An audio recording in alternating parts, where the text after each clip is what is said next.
Hello everyone, welcome back to my channel. இப்போ இன்னைக்கு நம்ம பார்க்க போகிறது மெஷ் அனலைசிஸ். ஸோ மெஷ் அனலைசிஸில் எப்படி நம்ம ப்ராப்ளம் சால்வ் பண்ணுறோன்னு இப்போ பார்க்கலாம்.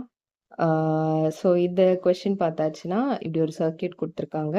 இதில் மெஷ் கரண்ட், வோல்டேஜ் ரெண்டும் கண்டுபிடிக்க சொல்லியிருக்காங்க. ஸோ மெஷ் கரண்ட்னா நம்ம எப்படிலாம் ஃபஸ்ட்டு ஃபாலோ பண்ணணும் அப்படின்னா, எத்தனை மெஷ் இருக்குன்னு ஃபஸ்ட்டு நம்ம கண்டுபிடிக்கணும். இதில் 2 மெஷ் இருக்கு. ஓகே, மெஷ்னா என்னது? அதுக்குள்ளே இன்னொரு லூப் வரக்கூடாது. ஒரு லூப் இருக்கணும், அதுக்குள்ளே இன்னொரு லூப் வரக்கூடாது. அதுதான் மெஷ். ஓகே, ஸோ இதில் I1 I2ன்னு 2 மெஷ் இருக்குது. நம்ம கிளாக் வைஸ் டைரக்ஷனில் எடுத்துக்கணும். இது ஜென்ரலான ஸ்டெப். ஓகே, இப்போது மெஷ் கரண்ட்ஸ் கண்டுபிடிக்க போகிறோம். ஸோ ஈக்குவேஷன் எப்படின்னா,